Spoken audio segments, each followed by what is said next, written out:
Assalamualaikum warahmatullahi wabarakatuh. Bismillah. Alhamdulillah. Wassalatu wassalamu ala sayyidina wa maulana Muhammad Rasulillah wa ala alihi wa sahbihi wa man ittaba'a bihudah. Hadratil masyayikh, sadatul kiram, Kiai Haji Mu'adz Tahir Azzallahu bikaramih, Kiai Haji Zaki Fuad hafidhahullah, azizi wa rahimi sahibul fadilah Kiai Haji Ulil Absar Abdullah akramahu bi'izzi, calon doktor. Berapa bulan lagi Gus? Berapa bulan lagi?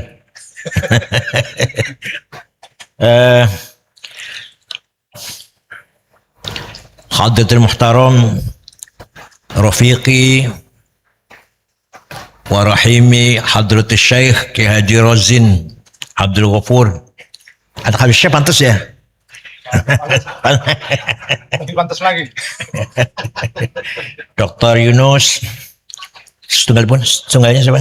Islah Gusmian. Dr. Islah Gusmian. Dr. Islah Gusmian, ya Allah. Okay.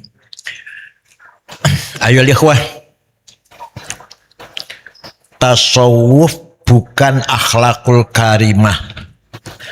Akhlakul karimah hanya bicara suluk, birrul walidain, ikramud duyuf, ikramul jiran, apalagi ighatsatul lahfan, imatatul adza 'anit thariq, iyadatul marda, ta'ziyatul mauta. Itu semuanya namanya akhlakul karimah. Bukan berarti nggak penting, tapi itu bukan tasawuf. Ini yang sekarang apa mulahbat ya, mulahbat, cium tangan Habib itu akhlak itu.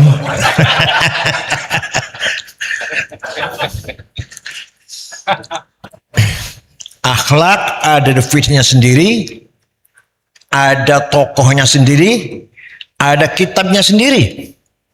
Yang terkenal dari Islam, ulama Muslim, sebenarnya ilmu akhlak sudah pernah dibahas oleh Aristoteles. Muslim yang terkenal Ibnu Maskaweh dalam kitabnya Tahdzibul Akhlaq. Kalau yang mau ringkas baca Ahmad Amin aja lah, Al-Akhlaq fil Islam. Yang kedua, tasawuf bukan ilmu hikmah. Bukan dibacok nggak mempan, bukan dibakar nggak terbakar, bukan bisa terbang, bukan. Itu namanya ilmu hikmah. Kitab ada sendiri, tokohnya ada sendiri. Kitabnya apa namanya? Syamsul Ma'arif, Syumusul Anwar, Mujarrobat, Manbaat Hikmah, Manbaat Hikmah, Jawahirul Khamas, bahasanya Aufak itu bahasanya cincin gitu mana gitu lah. Tapi penting untuk menyayangi ilmu hitam. Gak apa-apa, penting. Tapi bukan tasawuf, bukan ilmu. Siapapun yang menjalani dengan aturan tertentu pasti sampai. Walaupun non Muslim. Orang Buddha, orang Hindu, Konghucu, sakti-sakti banyak. Orang Cina, Konghucu, sakti banyak. Jadi ilmu hikmah, ilmu awail. Ilmu awail. Zaman kuno sebelum Aristoteles malah itu. Jadi tasawuf itu apa? Tasawuf adalah ilmu maqamatil qulub wa ahwaliha. Ilmu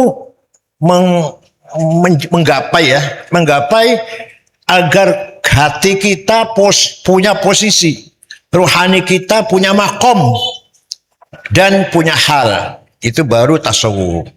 Maka tokoh-tokohnya sendiri, kitabnya sendiri, kajiannya pun harus sendiri.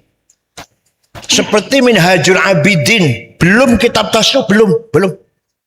Itu baru manhaj ibadah, metodologi ibadah, belum tasawuf, belum. Muqaddimahnya baru pratasawuf lah.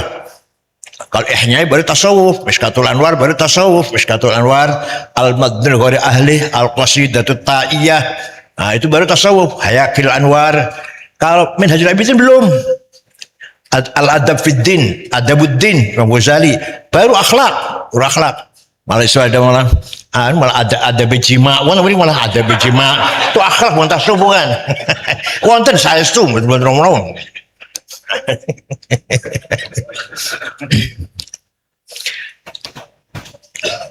Dulu sebelum ada istilah tasawuf, yang ada dalam Al-Quran kata lafal zuhud itu pun hanya sekali, dan itu pun bukan perintah, hanya menceritakan tentang kafilah yang menemukan Nabi Yusuf di sumur itu, wa kanu minaz zahidin. Itu aja cuma kata zuhud yang ada di Quran, tapi di hadis banyak.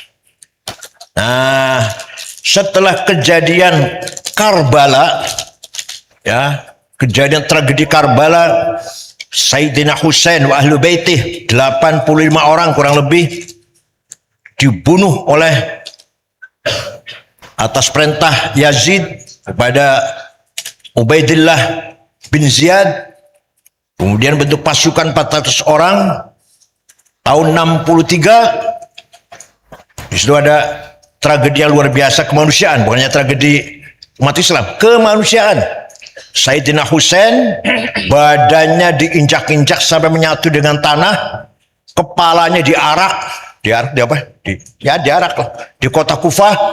Setelah itu kepala dan istrinya dan adiknya dan anaknya Zainal Abidin satu kereta dibawa ke Damaskus. Jadi kayak kulo misalkan kepalanya bapak saya dan adik saya satu mobil dibawa ke Jakarta. Coba seperti apa tuh? Bayangkan. Satu kereta itu, kepalanya Sayyidina Husain, istrinya, adiknya Sayyidah Zainab, istrinya Fatimah namanya, dan putranya Ali Zainal Abidin. Dibawa sampai ke Damaskus, ditaruh di tempat, semua orang lewat suruh meludahin atas perintah Yazid. Setelah 3 hari baru dibolehkan dibawa atas usul Sayyidah Zainab. Tadinya mau dibawa ke Madinah, tapi di perjalanan ada tentara menyusul. Kata khalifah dilarang ke Madinah, ke Mesir. Sehingga sekarang kepalanya Sayyidina Husain ada di Mesir. Setelah tragedi itu, terutama umat Islam Irak, ada gerakan bakain, nangis rame-rame. Bukan nangis sendirian, bukan. Nangis rame-rame. Sampai sekarang kan orang Syiah kan. Ya waktu itu masih ikhlas, masih belum nangis sebagai simbol partai, belum. Bukan simbol partai, belum. Masih nangis rame-rame. Kemudian lahir pula kelompok ulama yang menjauhi politik. Ternyata politik itu kotor. Ternyata politiknya sudah nggak bisa dianggap baik lah. Maka terjadi kelompok nusak, ubad, baru zuhad. Nah, lama kelamaan ya dengan uzlah, dengan kholwat dan sebagainya itulah. Lama kelamaan tahun 200 Hijriah baru ada seorang ulama yang mendefinisikan tasawuf tahun 200. Namanya Abu Mahfud Ma'ruf Al-Karakhi. Saya sudah ziarah kuburannya di Baghdad. Kuburannya di dalam agak dalam situ. Beliau pertama kali orang yang mendefinisikan tasawuf. Apa tasawuf itu?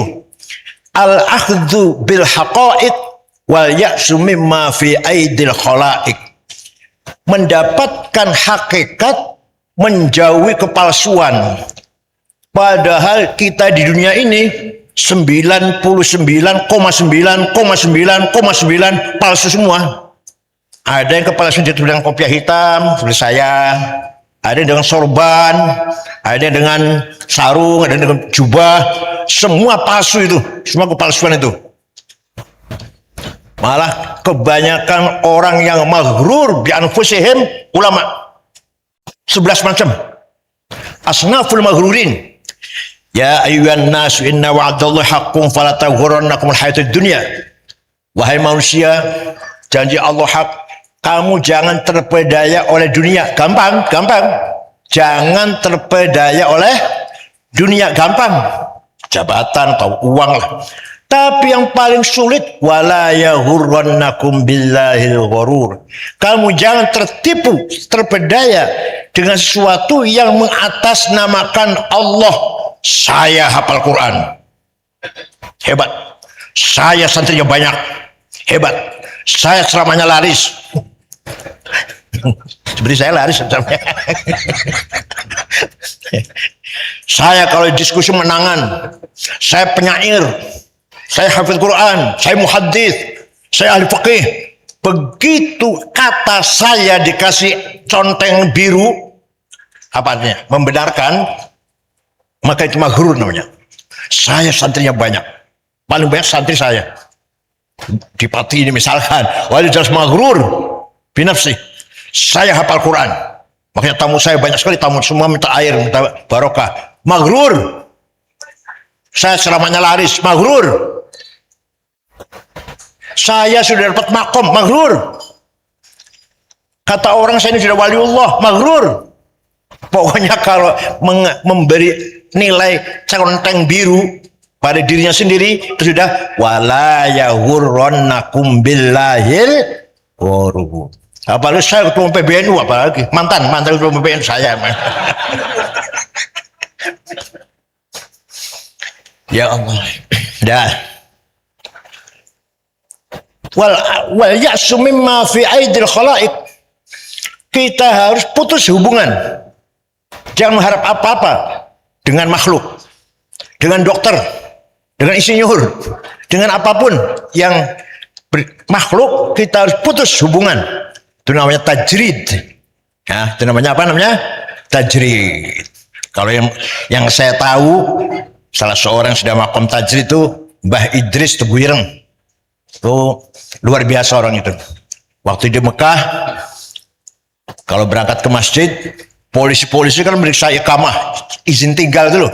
Beliau lewat nggak ada yang lihat, nggak ada yang lihat. Kemudian kalau sholat nggak khusyuk, datang ke sana. Kalau saya gituin, nggak khusyuk. Apa? Saya melihat ke atas, kelihatannya nggak khusyuk, daripada ente khusyuk, hatinya ke mall, kelihatannya khusyuk, maghrur ente. Nah, kalau itu waktu itu kalau mau ngasih uang sama tamu, sama saya misalkan, itu ngambil dari bawahnya tempat duduk, dari tikarnya. Tapi kata yang membersihkan khodamnya, kalau dibersihkan nggak ada uang, nggak ada tuh. Kambingnya liar, pernah dicuri orang, mau dijual nggak laku, dikembalikan akhirnya. Begitu dikembalikan, diikhlaskan, keluar di pintu gerbang Teguh Ireng, sudah ada yang nawar. Walhasil banyak cerita kayak gini lah. Di daerah saya, dari Cirebon, kalau ada pocong, bilang, laporkan Mbak Idris, lari. Pocongnya lari. Ya, lari, betul. Betul. Pocongnya lari. Pembantu ayah saya, waktu belum ada listrik ya waktu itu, pulang dari rumah saya jam 9 malam lah, ada pocong, saya lapor Mbak Idris, lari pocongnya. Entah kalau sekarang di bawah hulil itu gimana lah. Itu namanya makom tajrid. Nah, tapi itu baru sepihak ya. Definisi berkembang ketika datang Syekh Dhunnun Al-Misri, namanya Ibrahim bin Akhmim, dari Mesir Selatan, agak berwarna hitam orangnya, berwarna hitam, Mesir Selatan itu. Apa kata beliau? Itu wafat tahun 245. Apa kata beliau? As-sufi atharallah kulli syai' fa'atharahumullah ala kulli syai'. Atharallah ala kulli syai' fa'atharahullah ala kulli syai'. Orang sufi itu orang yang mendahulukan Allah di atas segalanya, wes dah, maka akan timbal balik, Allah pun akan mendahulukannya di atas yang lainnya. Jadi mulai timbal balik ini. Itu definisi Dhunnun Al-Misri. Dan dalam Misri itu orang bisa baca apa? Yang ada di piramid-piramid, tulisan-tulisan rahasia itu beliau bisa baca itu. Hieroglif, ya, Dhunnun Al-Misri. Nah, sayang kitabnya hilang, semua kitabnya hilang semua itu. Kemudian orang yang lebih maju lagi, definisinya adalah Abu Yazid Al-Bustami, wafat tahun 251. Tasawuf adalah sifatul haqqi yalbasuhal khalqu. Sifatnya Allah dipakai oleh makhluk, oleh kita. Itu baru sufi itu. Baru sufi itu. Tapi jangan dikira kalau sufi itu orang yang jahadzab, bukan sufi. Itu jahadzab, itu gila itu. orang yang memakai sifatnya Allah. Jadi ketika mengucapkan Bismillahirrahmanirrahim, banyak niabatan. Paham betul niabatan. Bismillah kan biasanya asta'inu Bismillah, itu enggak niabatan anillah, atas nama bupati, Sama Allah. atas nama Allah, atas nama bupati nyambut gitu kan, atas nama Allah. Jadi Bismillah itu niabatan anillah. Itu namanya sifatul haqqi yalbasuhal khalqu. Ini jadi sangat rahasia jadi. Ilmu rahasia jadi. Itu mahal banget. Nah, tapi orang pertama kali mendapatkan gelar sufi bukan beliau-beliau itu bukan.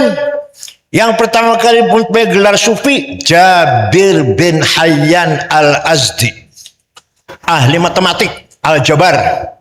Beliau muridnya Imam Ja'far Shadiq bin Muhammad Bakir bin Al-Zabidin bin Husain bin Ali. Itulah Jabir Hayyan, orang pertama kali mendapat gelar orang sufi. Padahal beliau bukan ahli tafsir wala hadis. Tapi beliau ketika akan mengadakan apa? Penelitian, apa namanya penelitian? Bukan observasi itu minta izin dulu pada Imam Ja'far, kemudian malamnya sholat 100 rakaat dulu. Ilmuwan dulu seperti itu, ilmuwan dulu, tak ilmuwan sekarang. Yang kedua, yang pertama kali mendapatkan gelar sufi adalah Abu Hashim Al-Kufi, orang Kufah. Kata Imam Sufyan Ats-Tsauri, ini Imam mujtahid loh, salah mujtahid walaupun sudah hilang ya. Jalastu Aba Hashim hatta a'rif makna riya. Apa? Al-amal li ajlin nas syirk wa tarkul amal li ajlin nas riya. Salat Jumat di depan sendiri supaya dipuji, musyrik. Salatnya di belakang sendiri supaya tidak kelihatan orang, riya. Maca Quran ada banter, suaranya enak, ben dipuji orang, musyrik. Maca Quran coba bater-bater, ketahuan orang. Saya nggak mau ketahuan orang, malam-malam baca Quran, riya. Nyumbang 100 juta ben dipuji orang, musyrik. Nyumbangnya 10 juta aja lah, nanti saya dipuji orang, nanti 100 itu umumnya aja lah, supaya tidak mencolok, riya. Walhasil selama manusia menjadi pertimbangan, itu belum ikhlas namanya. Kalau ikhlas, di depan, di tengah, di belakang salat Jumat sama saja, lillahi ta'ala. Tapi kalau di belakang supaya nggak puji orang menjadi pertimbangan. Zikirnya bengi-bengi, gelap-gelap, nggak ada orang tuh. Khusyuk aku ini zikir malam-malam, nggak ada orang, riya itu.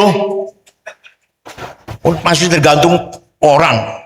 Kalau zikir ta'ala, mau rame, mau sepi, mau malam, mau siang, lillahi ta'ala. Itu dahulunya Abu Hashim Al-Kufi sampai Imam Sufyan Ats-Tsauri, baru saya mengerti maknanya riya.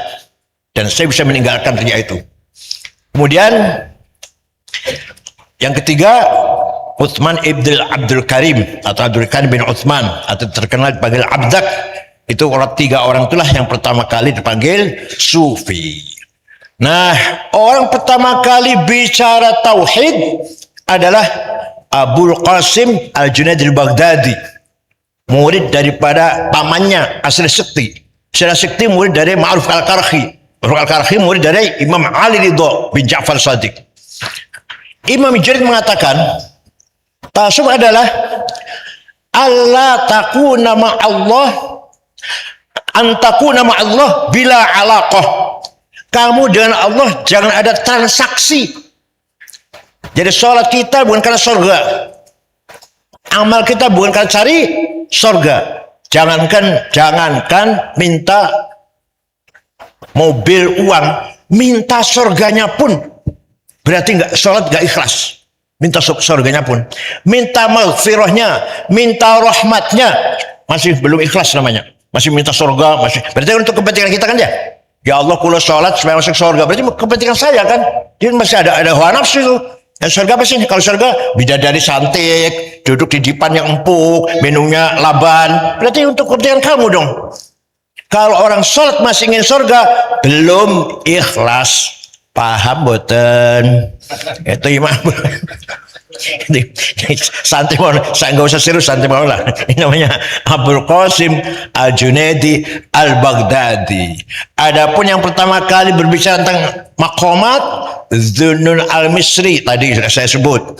Maqamat ada 4 waktu itu, hanya taubat, tawakal, ridho dan ma'rifat. Pernah dilaporkan ke Khalifah Mutawakkil di penjara, ternyata itu fitnah dari fuqaha yang tidak senang pada Zunnun Al-Misri.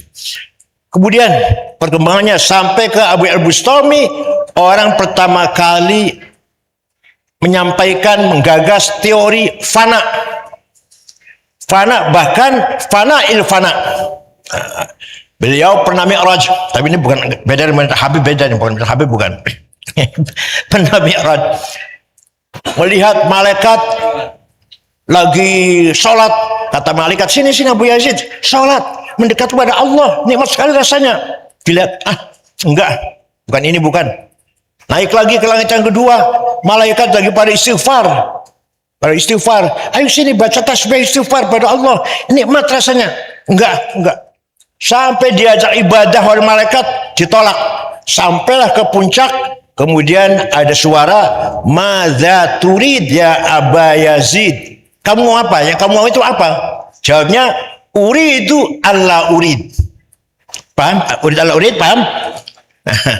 Saya ingin supaya saya tidak punya keinginan. Yang saya inginkan, saya tidak punya keinginan. Terus dijawab, wasal taya Aba Yazid. Berarti kamu telah usul kalau kamu telah menghilangkan keinginan apapun, baik keinginan akhirat maupun keinginan apalagi dunia, apalagi. Inilah sekilas tentang perjalanan tasawuf. Nah, puncaknya tasawuf adalah Ibnu Arabi. Di puncaknya ini kita lewat Al-Khalaj ya, Al-Khalaj sudah kelewat lah, udah kita lewat sejarahnya. Ibnu Arabi begini. Kalau saya nyebut waktu, itu saya ya. Di sana nggak ada waktu, nggak ada zaman. Tapi ketika saya menjelaskan harus ada zaman dong. Menjelaskan masuk nggak ada zamannya. Dulu saya ngomong dulu. Di hakikatnya saya nggak ada dulu. Dulu Allah al-Dzatul Mutlaqah al-Mujarradah anisabil idhafat, the absolute one existence with relation. Dat mutlak, nggak punya hubungan, satu. Itu namanya hadratil ahadiyah. Apa namanya? Satu ahad, nggak ada yang lain, sudah nggak ada.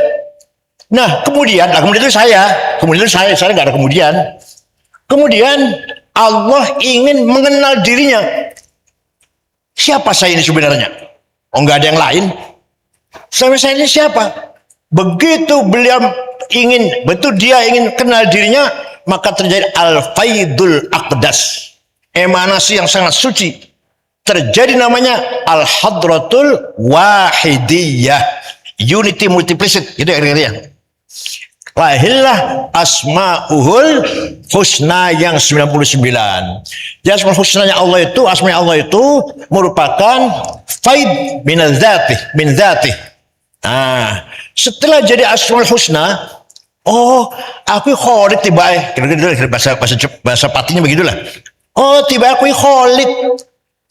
Ternyata saya ini Razik, ternyata saya ini Alim, Qadir. Maka akan terjadi relasi dengan sendirinya. Tidak sekali-kali disebut Khalik, ya pasti ada makhluk. Nggak mungkin Khalik nggak ada makhluk.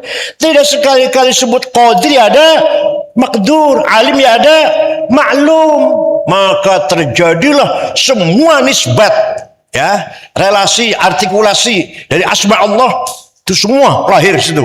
Terjadilah namanya al-a'yanus thabitah, entitas laten.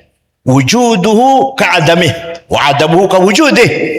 Ono tapi ora ono tapi ono sekarang. Itu namanya. Itu ketika al-thabitah itu kata mubalik, kata kita namanya alam arwah. Al-thabitah itu apa? Semua relasi, nisbat, idhofah dari Asmaul Husna ada semua dikumpul di situ. Tapi belum menjadi realistis, belum. Masih entitas laten. Laten itu bainal wujud wal adam. Laten itu sabit as-subut bainal wujud wal adam. Disitulah makhluk, makdur, maklum, marzuk. Bas. Alakohnya, apa nisbatnya sifat asma dari dulu. Di situ ada A sampai Z. Dari situ mulai terjadi pertanyaan Allah, alastu bi rabbikum? Qalu bala syahidna. Ketika Allah tanya alastu bi rabbikum, kita jawab, atau makhluk yang ditanyai jawab bala syahidna. Itu bukan makhluk yang jawab, Allah sendiri itu. Paham betul? Allah tanya alastu bi rabbikum? Qalu bala. Belum ada yang bisa jawab bala. Itu yang jawab Allah sendiri itu. Tapi Allah yang mewakili al-thabitah. Mewakili al-thabitah.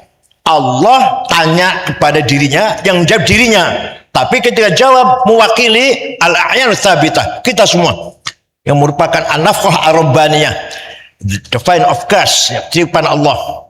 Rada angel piye bahasane piye? Sing gampang piye bahasane? Sing gampang piye? Ketika Allah tanya alastu bi rabbikum, jawab qalu. Itu yang jawab bukan makhluk, bukan Allah sendiri. Dirinya tanya pada dirinya sendiri. Maka ketika itu kita masih menyatu dengan Allah, dengan al-thabitah, bukan dengan zatnya, bukan, awas, bukan dengan zatnya, bukan, dengan al-thabitah, entitas laten, ruh universal, arwah universal. Nah, dari situ terjadi proses namanya tajalli ghaibi. Tajalli ghaibi, lahirlah Nur Muhammad, haqiqah Muhammadiyah, atau al-qalam, atau apalagi bahasa sekali istilahnya itu. Terjadi Nur Muhammad. Nur Muhammad itu siapa? Muhammad siapa? Khaliq, bukan. Makhluk, bukan. Jadi apa Muhammad itu? Al-wujudul haq alladzi khalaqallahul khalqa bihi. Paham betul? Al-wujudul haq alladzi khalaqallahul khalqa bihi. Walaqad khalaqnas samawati wal ardi bil haq. Saya ciptakan langit dan bumi bil haq. Bil haq itu binur Muhammad. Bil haqiqah Muhammadiyah.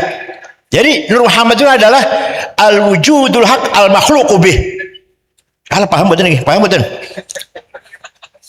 Jadi kalau gitu Nur Muhammad khaliq, bukan. Makhluk, bukan. Al-wujudul haq apa? Alladzi khalaqallahul khalqa bihi. Jadi antara kalau Kristen bilangnya the logos. Kalau Yunani, Greek, the nous, al-aql kulli. Itu ya Pak Dr. Yunus. Nah, dari Nur Muhammad itulah proses 3. Tajalliyat, manifestasi. Ta'ayyunat, identifikasi. Tanazzulat, dekadensi. Jadilah alam semesta ini, kita ini. Jadi kita ini merupakan apa? Tajalli dari a'yanus thabitah melalui Nur Muhammad. Maka kita punya siapapun, kaya apapun, itulah tajalli Allah. Ada orang diktator, ya itu tajalli Al-Jabbar, Al-Qahar. Tapi beda tanya ketua umum waktu di pengumuman Munas, Al-Jabbar Qahar kan. Coba kalau nggak ada orang diktator, kalau di dunia tidak ada orang diktator, mana manifestasinya? Sifat Allah Jabal Qahar. Ada orang Al-Latif, Ar-Rahim, halus, lembut, penuh kasih, tajalli dari rahimnya Allah, tajalli rahimnya Allah. Ada kaya raya orang, tajalli dari ghaniya Allah. Ada orang miskin terus, banyak apal Quran padahal, tapi miskin terus padahal. Apal Quran, ngaji Quran tapi miskin, masya Allah. Seharusnya saya belajar duduk, bajunya kokoh 2 bulan belum ganti, minyaknya misik, tasnya bukan dari Siatu Sholat tapi ada tulisannya Musyawarah Ulama Kabupaten Pati, sandalnya lili. Itu tajalli dari qobidnya Allah. Kalau ada orang mulia terus, Pak Jokowi, bukan siapa-siapa dia, bukan jenderal, bukan apa, jadi presiden 2 periode. Tajalli dari muizznya Allah. Paham boten? Jadi semua yang ada ini laisa fil imkan abda'a mimma kan. Laisa fil imkan abda'a mimma kan. Tidak ada di alam mungkin ini, alam dunia, alam imkan namanya, yang lebih sempurna dari yang ini. Ini sudah sempurna sudah. Ada Hitler, ada Brezhnev, ada Stalin, ada Lenin. Tapi juga ada Bung Karno, ada Pak Harto, ada Gus Dur, Amin Rais, masih itu. Sebentar jadi Allah semua ini. Ada Mas Ulil, ada seperti saya, ada seperti Gus Yahya. Sebentar jadi Allah, nggak bisa dihindari. Coba kalau orang semuanya lembut, mana jabarnya Allah? Kalau orang kaya, mana COVID-nya Allah? Kalau orang mulia, mana mujizatnya Allah? Itu pun tajallinya, tajal itu apa sih? Sampel, penampilan, penampakan. Bukan hakikatnya. Hakikatnya jabarnya Allah, ghaninya Allah, rahim latifnya Allah, syadidul batsi al-muntaqimnya Allah. La awal wala akhir. No first, no begin. No begin, no last. No first, no last. La awal wala la bidayah wala nihayah. Rahimnya Allah la bidayah wala nihayah. Tapi nampil pada seseorang. Orang itu lembut, kasih sayang, tawadu, tajalli dari rahmatnya Allah. Kalau istri lagi marah-marah, tajalli dari qaharnya Allah. Kalau istri lagi mesra, tajalli dari latifnya Allah. Pun kau termawar pun nggak usah dipikirin, pun nggak usah dipikirin. Mau marah, mau mesra, terserah. Di antara tandanya waliullah itu istrinya galak. Tak wacanya dalilnya wonten ya, tak wacanya ini. Biasanya selalu disakiti oleh istrinya bi'aqwaliha wa bif'aliha, dengan omongannya dan dengan perbuatannya, nyakiti suaminya. Ini wali-wali bil ma'ridho bil qismah, syaratnya ridho dengan takdirnya Allah punya istri seperti itu. Wali sudah pun, jadi kan galak macam. Ya, coba lihat kiai-kiai besar, isinya galak semua. Coba lihat kiai besar.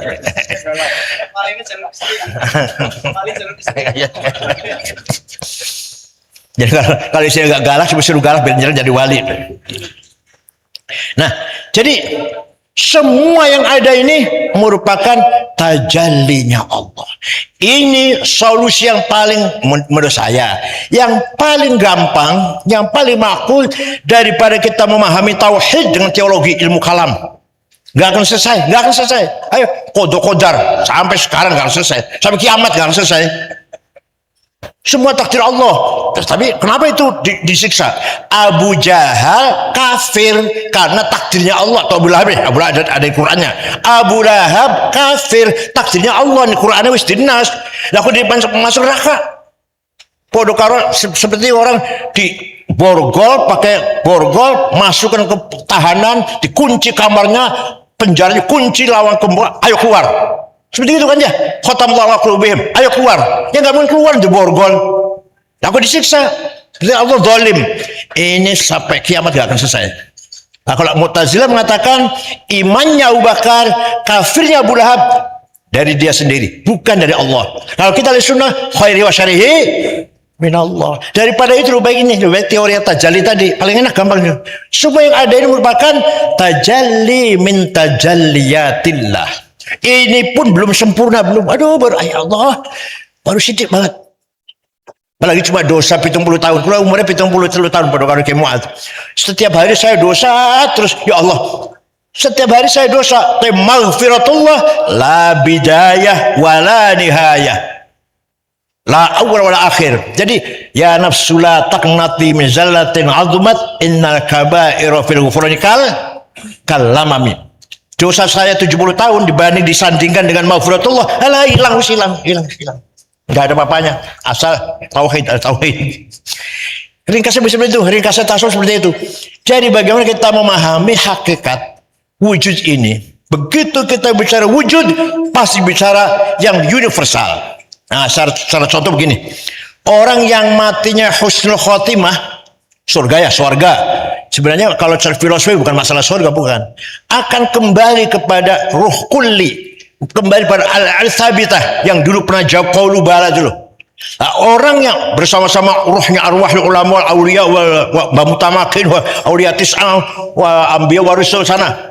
Tapi orang yang matinya su'ul khotimah, mau bergabung dengan ruhul kulli ditolak, mau kembali ke dunia tidak mungkin. Itulah hakikatnya adzabun alim. Jadi bukan secara filosofi, bukan masuk neraka dibakar, enggak. Bukan masuk neraka dibakar, bukan. Itu pun sudah merupakan siksaan yang sangat berat. Mau kembali menjadi a'yalus tsabitah, ruh kulli bersama para arwahnya para anbiya, mursal, ulama, aulia, enggak ditolak, nggak bisa. Mau kembali ke dunia ditolak. Itulah namanya adzabun alim sebenarnya. Nah, di sini kita tajali betul, paham betul dengan tajilat ini. Sekarang Imam Ghazali berjasa besar menggabungkan antara syariat dan hakikat. Karena sebelum Ghazali selalu bentrok antar fuqaha dengan sufi. Al-fuqaha yang penting sholat tuh madhab kiblat, Fatihahnya, sodnya, ainnya, qofnya, fasih, yang penting pakai siwak, kiblat lurus, awas pakai pantom, awas jangan bergeser. Masya Allah, itu kata fuqaha, wudunya sempurna, sempurna pokoknya lah. Kata sufi, alah percuma, walaupun wudhu syariatnya sempurna, kalau hatinya nggak khusyuk, percuma, bukan sholat itu, push up di masjid itu. Kata yang sufi, Imam Ghazali mengatakan dua-duanya. Berangkat dari Nabi Musa dipanggil Allah sampai ke Wadi Muqaddas tua, sampai ke Wadi tua, Allah berfirman, "Fakhla' na'laika innaka bil Wadi Muqaddas tua." Musa, lepaskan dua sandalmu. Nah, kata orang ahli zahir, ya sandal dilepas, sepatu. Kata yang sufi, masa jauh-jauh Allah memanggil Nabi Musa hanya suruh lepas sandal. Jadi dua sandal itu merupakan simbol dari nafsu ghadabiyah dan nafsu syahwatiyah. Imam Ghazali berkata dua-duanya. Nabi Musa diperintah lepas sandal betul, sandal pakai betul lepas, dan juga nafsu ghadabiyah dan nafsu syahwatiyah supaya dilepas. Begitu pula kita kalau sholat kan, kalau sholat sandal kita dilepas, masuk masjid khusyuk kan, nanti kembali lagi pakai sandal lagi gitu ya. Ya gak apa-apa. Sholat khusyuk, keluar tuh bertengkar lagi, biasa gak apa-apa. Tidak ada sesuatu yang bisa maju kalau tanpa pertengkaran, tanpa perselisihan, bukan pertengkaran, tanpa perselisihan. Perselisihan paham itu menjadikan kita umat beradab dan menjadi intrak, masing-masing memperkuat argumentasinya, akhirnya menjadi majulah kita ini. Tanpa perselisihan gak akan maju kita ini.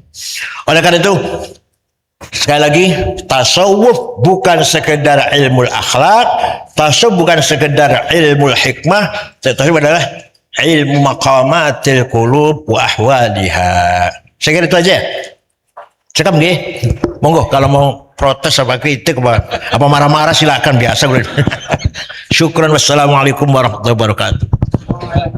Waalaikumsalam warahmatullahi wabarakatuh. Matur nuwun Kiai atas paparannya, luar biasa ya. Beliau gambaran dari penguasaan ensiklopedis terhadap tasawuf.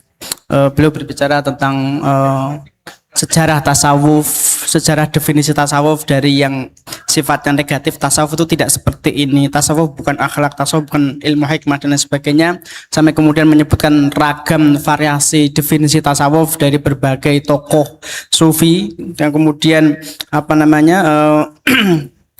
fokus kepada figur-figur tasawuf seperti Jabir bin Hayyan, Abu Yazid al-Bustami, Zun al-Misri, dan puncaknya adalah Ibnu Arabi sebagai puncak wacana atau puncak pengalaman sufi yang kemudian berhasil menggabungkan antara teosofi, tajalli dan tauhid gitu. Ya kemudian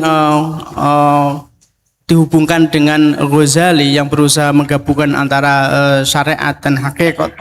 Nah, di sini kita bisa melihat bahwa titik temu antara pembicaraan yang dipaparkan oleh para penyaji sebelumnya atau pembicaraan sebelumnya adalah bahwa Ibnu Arabi dan Ghazali ini puncak dari paket tasawuf yang kemudian menjadi tren keulamaan pada abad ke-17, abad ke-18 saat itu, yang kemudian menjadi kondisi diskursif yang memberikan peluang bagi Mbah Mutamakin untuk berbicara tentang tasawuf, merumuskan tasawuf dan memproduksi pengetahuan tasawuf sesuai dengan standar tren wacana tasawuf pada masanya, yaitu berusaha menggabungkan antara syariat dan hakikat yang direpresentasikan oleh paket antara Ghazali dan Ibnu Arabi. Ya, kita masih mempunyai waktu beberapa menit. Saya buka satu sesi saja gitu. Dua dari penanya laki-laki dan satu dari penanya perempuan. Kalau ada silahkan. Yang sudah bertanya tadi tidak usah bertanya, nggih. Nggih, belum ya, silahkan. Kemudian itu dan cewek perempuan apakah ada? Tidak ada, nggih. Kalau tidak ada, mohon ikhlasnya untuk dikasihkan ke laki-laki kalau ada. Tidak ada, nggih. Oke, baik, bisa dimulai pertanyaannya. Silakan menyebut nama dan instansi. Terima kasih. Assalamualaikum warahmatullahi wabarakatuh. Saya Abdul Aziz dari Stai Padi. Oke. Mau tanya Pak Kiai, mohon pandangan Pak Kiai saya mengenai al-halat dan siti jenar, baik dari perspektif tasawuf maupun fikih. Apakah mereka berdua itu tergolong kafir atau mukmin sejati? Matur. Oke, terima kasih pertanyaannya. Pertanyaan penanya yang kedua. Oke, silakan berdiri, nggih, biar kelihatan. Berdiri kalau biar kelihatan. Bismillah. Saya Ahmad Faizul Albab, santri Mahat Ali Masalahul Huda, akan menanyakan satu hal. Kalau kita boleh menyederhanakan buah atau samroh dari peninggalan Kiai Mutamakin, Kiai Haji Ahmad Mutamakin, itu pesantren. Sedangkan pesantren di Kajen sendiri, terhitung 50 pesantren. Itu artinya Kajen itu multikultural, multireligius. Kalau kita hubungkan dengan tema kita, yaitu reimajinasi pesantren di era modern atau kontemporer, apakah setiap pesantren itu memiliki imajinasi sendiri untuk menjawab tantangan di kita, yaitu tantangan modern dan kontemporer? Misalnya di pondok kami setiap malam Selasa itu baca Rotibul Haddad. Di pondok lain mungkin ada suluk tersendiri. Nah, apakah multikultural tersebut dan multireligius itu masih memiliki sanad yang sama ke hadapan Syekh Ahmad Mutamakin? Terima kasih. Baik, terima kasih atas pertanyaannya. Tidak ada lagi berarti, nggih. Jadi perempuan apakah ada? Dalam? Ada lagi? Monggo, silakan. Nggak kelihatan dari sini. Monggo, satu lagi perempuan kalau ada, biar gender balance.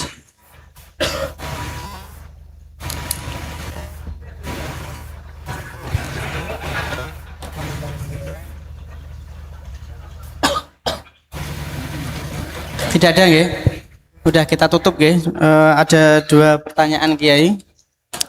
Yang penanya pertama bertanya tentang posisi atau status al-halat dan siti jenar dari perspektif Islam, apakah dari tasawufnya dan fikihnya, apakah beliau itu sufi yang benar atau muslim yang benar atau sufi dan fikih yang bermasalah begitu, atau non muslim tadi itu. Kemudian penanya kedua dari Faizul Akbar, bagaimana apakah memang pesantren itu mempunyai imajinasi sendiri-sendiri terkait cara mereka menghubungkan dengan Mbah Mutamakin dan menghubungkan sanad mereka kepada Mbah Mutamakin. Monggo, Kiai. Al-Imam Al-Ghazali lahir tahun 450, wafat tahun 505. Jadi usianya hanya 55 tahun, tua kula 73. Jadi ono sing umurnya panjang tapi sempit, orang sing pendek tapi jembar.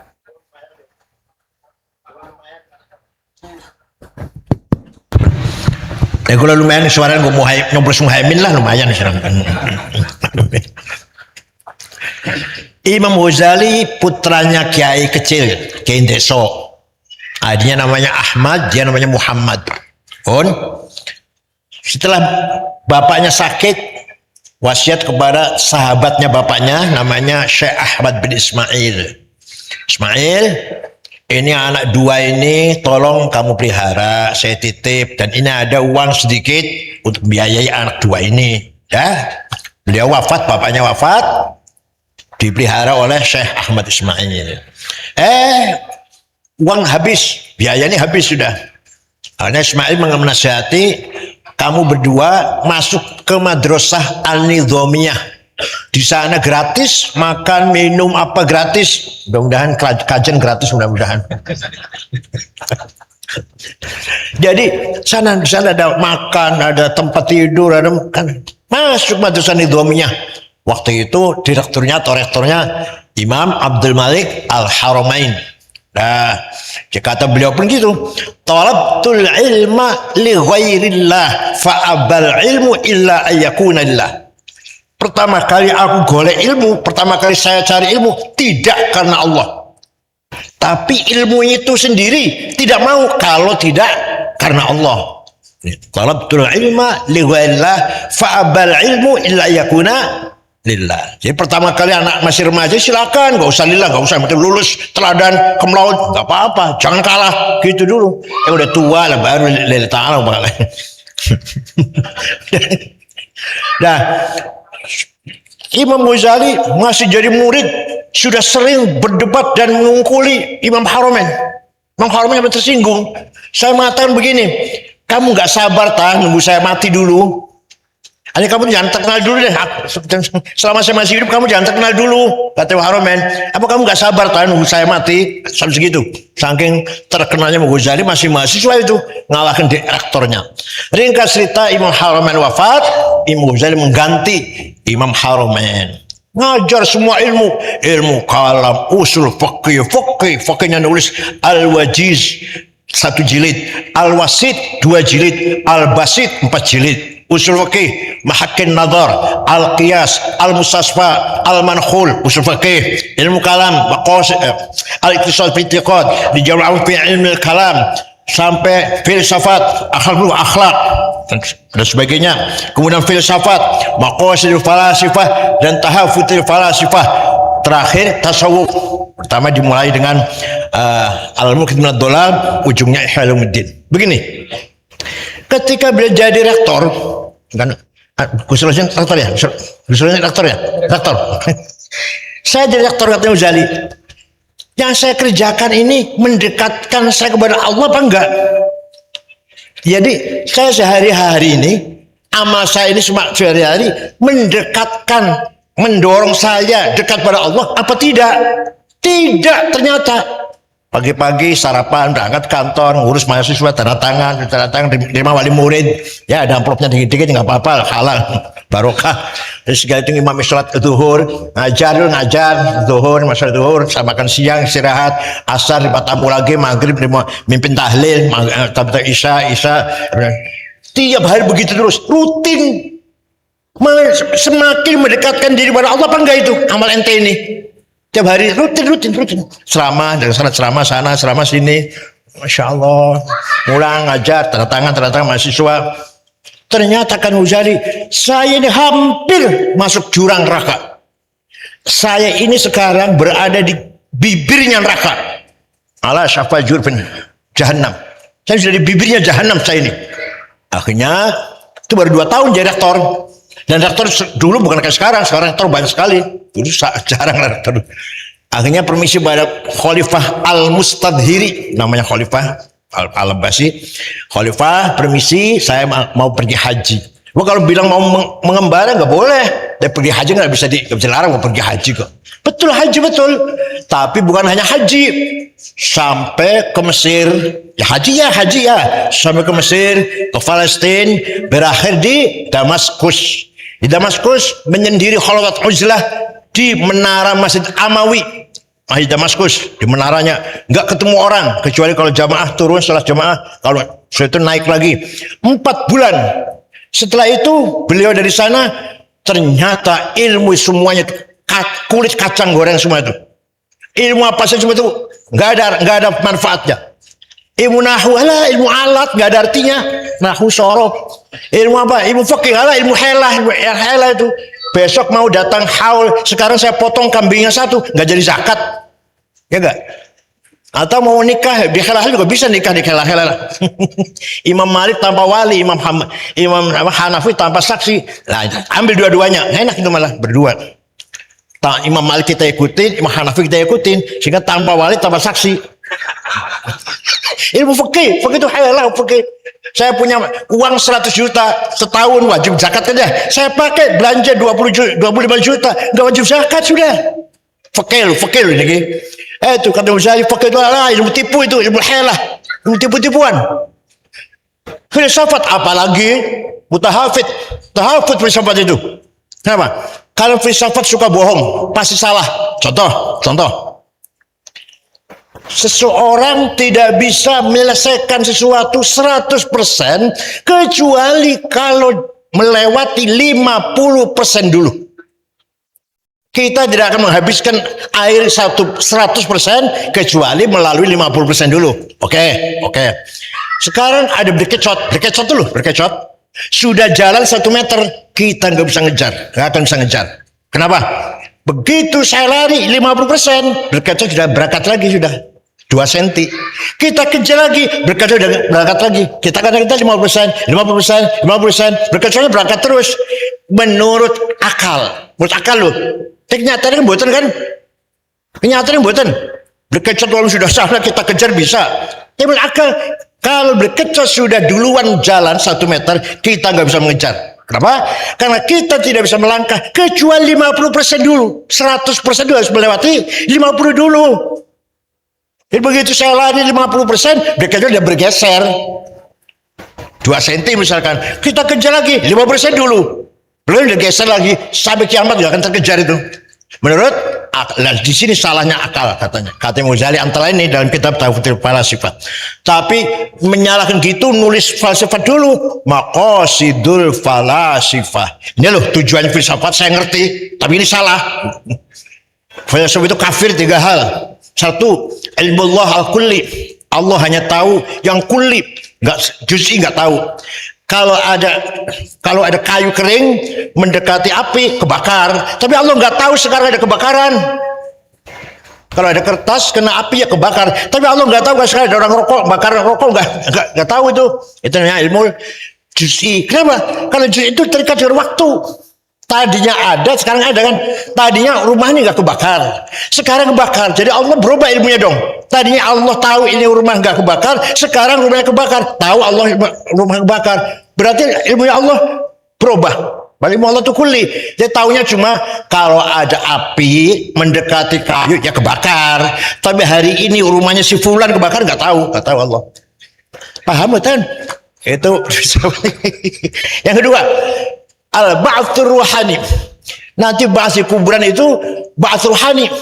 Bukan fisik, yang ba'ts ruhani. Kenapa? Kalau hidup di akhirat nanti abadal abidin, kata di surga abadal abidin, berarti bukan materi. Karena tabiatnya materi, tabiatnya fisik, tabiatnya barang pasti ada akhirnya. Tabiatnya nature. Aslinya barang ini pasti akan berakhir. Kalau dibilang selamanya berarti bukan materi, berarti non materi, imateri berarti. Paham betul? Itu kata Ghazali, filsuf menjadi kafir kalau mengatakan demikian. Walhasil Imam Ghazali menjadi filsafat dan mentangnya. Dari kata Ghazali, semua ilmu tidak ada artinya kecuali ilmu tasawuf. Lain, bukan ilmu maqal tapi ilmu hal. Maka beliau mulai nulis kitab Ihya Ulumuddin. Ihya dibagi dua, separuh syariat, separuh kedua bagi dua, rubu'ul muhlikat, rubu'ul munjiat. Separuh syariat dulu, yang separuh yang terakhir rubu'ul muhlikat dulu. Penyakit manusia yang akan menjerumuskan kita semua. Pertama kali takabur. Waduh, saya tiap hari dosa. Dosa saya bukan mateni uang, dudu zina, bukan ingin marah, bukan. Setiap hari takabur, sum'ah, ben terkenal, ujub, membanggakan dirinya, riya, ben dipuji orang. Takabur, merasa super paling hebat. Tiap hari saya seperti itu. Cukup panjenengan. Banyak orang-orang yang baik-baik lah, insyaallah. tiap hari hasud, dengki, tiap hari dendam, ghil, tiap hari suudzon pada orang, itu muhlikat. Orang ya, malah ada salah ilmu juga sampai Salohi ya. Orang yang suudzon itu dia mendapatkan penyakit jiwa. Akan kena apa namanya kata anak saya orang yang punya suudzon, selalu suudzon, akan menjadi badannya nggak sehat, badannya nggak sehat, umurnya pendek nanti. Orang suudzon itu walhasil muhlikat. Nah gimana cara menghilangkannya? Munjiat separuh terakhir yang menyelamatkan kita semua, yaitu ada maqamat di situ. Ada 7 ya Imam Ghazali. Nah, kalau satu kota jalan 40 makom itu, makanya Joko Tingkir jajaran dengan 40 bajul, maksudnya 40 makom itu. Walhasil pertama kali harus taubat. Taubat pun ada 3 krit. Taubatul awam minaz dzunub wal ma'asi. Kita ini taubatnya dari maksiat ini kita ini. Taubatul ulama minal ghaflah wan nisyan. Coba hari ini kita ini lali pada Allah berapa kali atau berapa menit, berapa persen? Sehari ini saya orang eling kalau Allah berapa jam kalau dikumpulkan hari ini. Perlu ditobati itu. Taubatul ulama tapi ya pengurus PBNU lah. Yang ketiga, taubatnya khawas anis syu'ur bil wujud. Merasa ada itu dosa. Paham betul? Nih makanya ini penting. Nyusahu. Ingat-ingat dari bawa pulang ya. Kita kadang tahlil Abdul fa'annahu la ilaha illallah hayyum mawjud. Baca betul. Hayyum mawjud. Awas, hati-hati. Mawjudnya artinya apa itu? Hayyum mawjud. Apa artinya mawjud itu? Diwujudkan itu? Salah. Mawjudin ay masy'urun biwujudih. Ingat. Jadi kami tahlil la ilaha illallah hayyum mawjud. Mawjud artinya apa? Masy'urun biwujudih. Dirasakan adanya dengan syu'ur. Bukan diwujudkan, nanti ada kaitan dengan halat nanti sebentar. Nah kemudian setelah taubat beres, kalau sudah taubatnya beres akan lahir sendiri, muncul sendiri warok, wirai, apik, selektif. Kalau nggak halal betul nggak ambil, kalau ragu-ragu nggak ambil, kalau halal baru ambil. Itu nanti muncul sendiri. Itu tandanya taubatnya wis selesai. Tandanya orang bertaubatnya sudah selesai, timbul warok. Tandanya orang sudah warok, timbul zuhud. Betul. Kadang nanti tanya, piye udah makom taubat selesai? Ya tandanya kalau orang sudah taubatnya selesai, makom taubat sekeliwat, berarti namanya warok, berarti wis taubatnya selesai. Kalau orang selektif, aktif, pilih-pilih, nggak halal betul diambil, yang nggak halal nggak, syubhat nggak, apalagi haram apalagi. Kalau saya cari yang haram itu susah apa? Kalau kita cari haram aja susah. Yang syubhat nggak mau, itu sudah warok namanya. Nanti akan timbul zuhud, asketis, meremehkan dunia. Bukan berarti nggak boleh kaya tapi tidak masuk ke dalam hati sama sekali. Imam Abil Hasan Syadzili itu salah satu wali kutub, gurunya namanya Syekh Abdul Salam bin Masyish. Abdul Salam bin Masyish gurunya namanya Syu'aib Abu Maddan Al-Ghauth. Itu Abil Hasan Syadzili kaya, rumahnya bagus, kendaraannya kereta ditarik 2 kuda, pembantunya 16 pembantunya, khodimnya itu. Terus apa? Setiap hari pakainya ganti, mahal. Jasnya Waldormil, semeter 13 juta. Kacamatanya Cartier 45 juta, pulpennya Montblanc 13 juta, sepatunya Hermes 11 juta, masya Allah, kelambinya Cartier 70 juta, tasnya Gucci 75 juta lah. Ada yang tanya, Syekh, antum ini wali kutub, wali, lah terus kejadian kok mentereng keren gitu, nggak nyemprul, nggak kayak yang lain-lain. Libasi yaqul ayyuhan nas ana ghani fala tarhamuni. Pakaianku sing mewah iki, keren iki, mau iso ngomong pakaianku. Wahai masyarakat, saya kiai kaya, gak usah kamu amplopin. Itu artinya. Tapi kalau ada kiai yang kata menyedihkan, ngenesakan, mesake, itu aja pakaian artinya ayyuhan nas, ana fakir, farhamuni. Proposal, Masya Allah. menghadap bupati ke mereka dulu itu belum tentu diterima. Nggak proposal itu. Waktu Kanjeng Nabi Mi'raj, melihat ada orang bangun dari kuburan, gede dhuwur, mukanya bolong, mukanya nggak ada dagingnya. Rasulullah kaget, mana ya Jibril, siapa Jibril? Oh, ini umat panjenengan yang rajin bikin proposal, bakal ditanya kuburan. Jadi NU kita ini rata-rata bangun dari kuburan nggak ada dagingnya mukanya nanti. Walhasil Imam Ghazali telah memberikan cara bagaimana menggapai makom. Nah, ketika makom tiga aja lah, taubat, wara', zuhud, maka disitulah takhalli, proses cleaning, pembersihan diri. Seringnya mendapat kondisi kondisional ya, sekonyong-konyong, ada rasa khauf, tapi kadang-kadang ada rasa roja, kadang-kadang dengan Allah takut, kadang-kadang optimis. Caranya piye? Ini. Kalau melihat kelakuan kita sudah kelewat, roja. Kalau ke depan mulai besok, khauf yang dipakai, itu caranya. Kalau sudah kelewat, insya Allah ngapura dosaku. Kelewat bagaimana? Tapi saya ngerti saya takut pada Allah. Tuh, kita menerapkan antara bainal khauf war roja.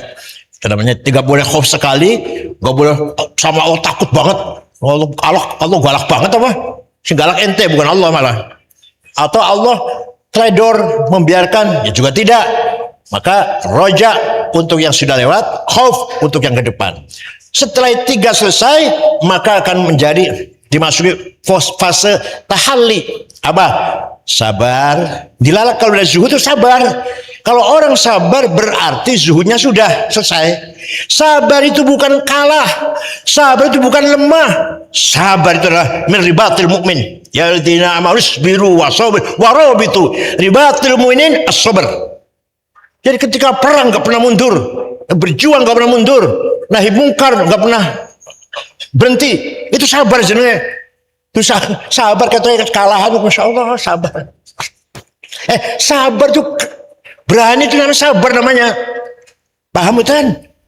Ini sabar kalau kan jenengan kalahan enggak. Sabar tuh min ribatil mu'minin. Kalau dari wasbir wasabir warabitu wattaqullaha la'allakum tuflihun. Itu perang enggak mundur. Itu namanya sabar. Bersaing enggak pernah mundur, enggak pernah takut. Namanya sabar. Dengan siapapun enggak minder. Namanya sabar. Itu dibentak dan ramil minder. Oh, nah, kalau udah sabar pun nanti beberapa grade ya, beberapa tingkatan. Nanti naik lagi menjadi apa? Tawakal. Tawakal menjadi apa? Ridho, syukur. Walhasil baca ikhlas. Itu namanya sudah tahalli. Apa tadi proses dressing gitu ya. Nah, itu namanya di situ kadang-kadang punya hal dapatkan kondisi kondisional, sekonyong-konyong, tidak dicari, kadang-kadang bako, kadang-kadang fana. Imam Ghazali di kitab Ihya menerangkan tauhid ada 4 grade. Tauhidnya orang, zikirnya orang munafik, kita ini la ilaha illallah. Ayo hati zikir. Ayo hati zikir enggak artinya? Ayo kita tahlilan la ilaha illallah, la ilaha illallah. Ayo hatinya gimana hatinya? Zikir enggak hatinya? Mulutnya la ilaha, hatinya ke mall, ke proposal. Itu zikr munafiqin. Man qala la ilaha illallah wa qalbuhu ghafil. Man qala la ilaha illallah wa qalbuhu ghafil, munafik. Kayak to'ai zikir padahal enggak, kan begitu. Kayak to'ai zikir la ilaha illallah, padahal hatinya tidak, munafik. Yang kedua, orang yang zikir dengan mengikuti maknanya, itu zikir ulama, biasalah dengan Tuhan kecuali Allah. Yang ketiga, lisannya, mulutnya la ilaha illallah, hatinya yang banyak ini, yang kasrah ini hakikatnya satu. Itu zikirnya ulama khawas. Yang khawas la ilahnya la wujuda illallah. Ini nanti hampir sama dengan halat, nanti ketemu dengan halat. Gini, sudah sering saya sampaikan di padahal ada domir, pronoun, kata ganti 3 ya. Ana, huwa, anta. Silahkan dipakai, silahkan. Ana Said, ana Ahmad, ana Hasan, silahkan. Anta Said, anta Khalid, anta Abu Bakar, dia Said, dia Khalid, silahkan. Tapi nanti mati semua, tinggal anak satu yang nggak mati. La ilaha illa ana fa'budni. Tidak ada Tuhan kecuali aku. Aku yang lain udah gak ada, udah mati aku yang lain. Aku Ahmad, aku Hasan, aku Said mati udah, tinggal aku Allah. Maka Khalad mengatakan, Anallah, yang sebenar-benarnya ana itu Allah. Kita ini pinjam, majaz. Aku Said, pinjam itu. Siapa tahu nanti sore udah indah Indonesia on. Paham betul? Begitulah anta Ahmad, anta Khalid, anta Abu Bakar, anta Fatimah, anta Maryam. Kalau sudah mati semua, tinggal anta satu. La ilaha illa anta subhanahu inni kuntu minadh dhalimin. Begitu pula huwa, mati semua, tinggal la ilaha illa huwal hayyul qayyum. Ana, anta, huwa di sini maknanya Allah. Maka yang wujud hanyalah zikir yang paling utama, la ilaha illallah, ay la wujuda illallah. Paham boten? Dah? Ada dua-duanya, mahadnya. Gini. Mencari pondok pesantren yang ideal belum ada. Yang ideal itu belum ada, belum ketemu. Seminar berkali-kali, diskusi berkali-kali. Tapi belum yang ideal seperti apa tuh ya? Seperti apa sih yang ideal ya? Tapi kalau yang ada, kita syukuri, alhamdulillah. Bagaimanapun outputnya bisa kita banggakan. Basahal keluaran Lirboyo, Basahal Lirboyo, Kusmus Lirboyo, dan lainnya lah. Alhamdulillah. Baik Bendo, Sahal Bendo. Tuh sudah jelas tuh, faktanya ada, outputnya ada. Tapi kalau ditanya apa keberhasilannya Kisahal bisa jadi seperti itu, metodenya apa? Gak bisa jawab. Buktinya santri Bendo yang lain nggak ada. Saya Lirboyo nih, saya Lirboyo. Kiai Maimun Lirboyo. Loh saya nggak kayak seperti Kiai Maimun ayo. Berarti bukan metode di situ. Bukan metode. Apa namanya? Aksidensial jadi. Aksidensial. Bukan metode Lirboyo maka menghasilkan Mbah Mun. Metode Lirboyo menghasilkan Mbah Mun. Menghasilkan siapa lagi? Yang Lirboyo. Siapa lagi? Kiai besar. Tubuh ireng menghasilkan Kiai Abbas Buntat, menghasilkan Kiai Bisri Samsuri, menghasilkan Kiai Satorya Jawinangun, Kiai Abbas Buntat. Bukan metodenya. Apa ya? Dilalah. Buktinya metode itu tidak semua tubuh ireng hebat, kalau tubuh ireng enggak. Paham betul? Jadi bicara konsep metode pesantren yang ideal, saya belum menemukan. Belum ketemu sampai sekarang. Supaya kira-kira alumninya sama lah ya, kalau kurang lebih itu sama lah, kalau lebihnya sama ya. Sekarang kan enggak kan? Keluar Lirboyo, saya keluar Lirboyo, Kiai Maimun, waduh banget sih Bu. Artinya Kiai Maimun bisa segitu tuh bukan karena metode, bukan. Paham betul? Bukan karena metode. Oh, nah, tapi bagaimanapun yang kita inginkan pesantren adalah pertama, di situ ada manhajut ta'lim, metode pengajaran, transfer knowledge. Ayo kita dalami ilmu di situ, gak sembarangan. Alhamdulillah di kajian ada Mad Ali usul fikih, hebat tuh. Saya respect betul itu. Kayak Gus Baha harus selalu diundang sini. Pak Agil Munawar harus selalu diundang ke Mad Ali usul fikih. Pak Agil Munawar, Gus Baha, hebat-hebat, paham betul. Rasikh, fahim, bukan hanya KW bukan. Itu. Usul fikih itu pertama kali harus kita pahami. Itu usul fikih itu ditulis oleh Imam Syafi'i pertama, merupakan surat balasan menjawab pertanyaan Gubernur Abdurrahman Al-Mahdi, Gubernur Mawaro Transoksania, Afghanistan sekitarnya lah, namanya Abdurrahman Al-Mahdi, kirim surat pada Imam Syafi'i, dibuka, Syekh, saya ingin paham syarat Islam dengan benar. Imam Syafi'i manggil muridnya namanya Rabi' bin Sulaiman Al-Muradi. Rabi', ayo naktub arisalah, ayo tulis surat. Imam Syafi'i dikte, Rabi' nulis, jadilah arisalah 300 halaman. Itulah suratnya Imam Syafi'i kepada Gubernur Abdurrahman Al-Mahdi. Nah di sini kadang-kadang tumpang tindih, kiai juga kadang-kadang tumpang tindih antara usul fiqh dengan qawaid fikih. Ya sering kepleset atau nggak sadar. Beda. Kalau usul fiqh membahas tentang ayat Quran, mutlaqah, muqayyadah, muhkamah, mutasyabihah, ammah, khassah, nasikhah, mansukhah, hakiki, majazi. Hadis mutawatir, bukan sahih atau hasan, dhaif bukan, lain-lain. Mutawatir, masyhur, aziz, ahad, qat'iyul wurud, qat'i dilalah, qat'iyul wurud, dhanniy dilalah, dhanniy wurud, dhanniy dilalah. Setelah itu baru bayan akli, ijma' sukuti dan ijma' qauli. Yang keempat, akal individu, qiyas, ada 9, aulawi, burhani, mantiki, jadali, istiqra'i, tamthili, khitabi, sya'ri, iqna'i. Itu pembahasannya usul fikih. Kalau fikih ya, kalau itu mengikat sesuatu yang berserakan diikat jadi satu, namanya kaidah, namanya misalnya la darar wala dirar, ad-daratul tudhi mahdurat, bahasa itulah, itu mengikat, meringkas sesuatu yang berserakan, furu yang berserakan menjadi satu ikatan, namanya qaid fikih. Kadang-kadang kiai desa, bukan kiai kajen, bukan kiai desa, kadang-kadang semeraut antaranya qaid fikih dan usul. Seperti semerautnya antara tasawuf dan akhlak tadi, sama itu, hampir sama. Banyak yang salah di situ, keliru di situ. Walhasil, itulah usul fikih yang pertama kali Imam Syafi'i, dan nanti diperkuat oleh beberapa kitab yang lain, Haramain dan Ghazali. Alhamdulillah kajian punya ma'had ali takhassus usulul fiqh. Saya usul, Gus Baha harus ngajar di sini, dan Pak Agil Munawar harus ngajar di sini. Ya. Kemudian itu mana ta'lim. Belum lagi maqalatil asyarah. Penting maqalatil asyarah tuh, ya Allah. Kitab Jazaidun kecil dulu. Syekh Ahmad Zaini Dahlan, namanya kitab Ja'a Zaidun. Saya ngaji, Ustaz dari Boyo, tapi ustaznya nggak paham. Ustaznya ngaji nggak paham, apalagi saya yang ngajinya, ustaznya nggak paham.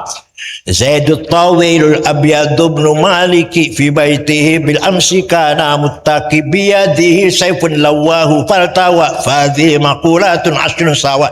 Zaidun utawi Zaid iku al tawil wong dhuwur, al abyadu kulite putih, ibnu Malik anake Man Malik, fi baitin jero omahe bil amsi wingi kana muttaqi tongkrong biyadi sayfun tangannya kel golok, lawahu bengkokaken sapa Zaid ing golok, faltawa moko dadi bengkok apa golok. Ayo paham? Itu makulatil asyarah. Zaidun esensi, at-tawil quantity, al-abyadu quality, ibnu Malik relasi, fi baiti place, bil amsi time, kana mutaki posisi, biadi sayfun to have, lawahu aksi, fakta reaksi. Apa kanggone? Kanggo milik ketua NU cabang Pati. Siapa dia? Seperti apa kualitasnya? Apa sekarang posisinya? Bagaimana hubungannya dengan orang lain? Apa dia punya kekuatan apa, kemampuan apa, kapasitasnya apa? Dia punya ijazah apa? Misalkan Mesir misalkan, atau Lirboyo atau Tubuiran. Kapan? Tahun berapa? Sekarang jadi apa sekarang? Terus dia aksinya apa selama ini? Setelah dia beraksi, apa reaksinya? Buah dari aksinya apa? Ini betul-betul pilih ketua PCNU yang luar biasa ini, pakai makulatul asyarah. Esensi, quantity, quality, relasi, posisi, time, place, to have, aksi dan reaksi. Paham boten? Itu kalau ngajinya seperti itu barangkali paham nanti. Walhasil, nomor 2, manhaj tadris. Di pondok ada metode mengamalkan ilmunya. Kiainya beri contoh. Qudwah hasanah, tadris namanya. Yang ketiga, manhaj ta'dib, disiplin. Masya Allah, disiplin. Luar biasa pesantren itu. Coba kalau dulu di tempat saya, seberapa jam sebelum azan sudah sudah siap-siap wudu semuanya.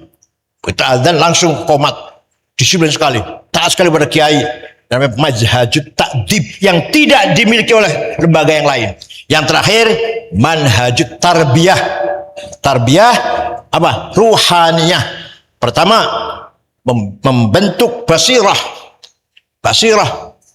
Bal insanu ala nafsi basirah walau alqa ma'adhirah. Setiap manusia punya basirah, perlu diasah, perlu dipertajam. Fa'alhamaha fujurha wa taqwaha. Kalau basirahnya tajam, akan tahu mana benar mana salah, mana pas mana enggak pas. Ada basirah, yang kedua istafat pada domir, conscience, moral. Domir istafti qalbak, al-birru matma'innu qalbuk wal ithmu haka fi nafsik. Tanya pada domirmu, pada conscience yang ada pada dirimu. Kalau yang kamu lakukan dengan tenang, dengan bangga, benar. Kalau kamu lakukan dengan deg-degan, gemetar, deg-degan, maju mundur, itu berarti wal ism, dosa itu. Kalau setelah itu baru al-fuad, ma kadzabal fuadu ma ra'a, jabr of heart, nurani. Kita yang akan memvonis kita ini orang baik apa orang tidak baik, benar atau salah, itu fuad. Padahal fuad ini ma kadzabal fuadu ma ra'a. Setelah fuad ini harus tiga ini harus ini, gelem ora gelem. Santri harus basirah, domir, fuad. Itu manhaj tarbiyah. Lebih dari itu monggo al-asrar, the secret power. Terakhir al-lataif, the soft power. Ini bicara lebih tinggi lagi nih. Walhasil yang tiga harus nih manhaj tarbiyah. Basirah, fuad, domir, dan fuad. Apa? The aim of heart, conscience, dan chapter of heart. Itu tiga ini harus diajak dibentuk, diberikan kepada santri supaya kita betul-betul punya alumni yang rohaninya tajam, rohaninya punya basirah yang tajam. Saya kira itu. Syukran wa dumtum fil khair barakatuh wan najah. Wallahu a'lam. Wassalamualaikum warahmatullahi wabarakatuh.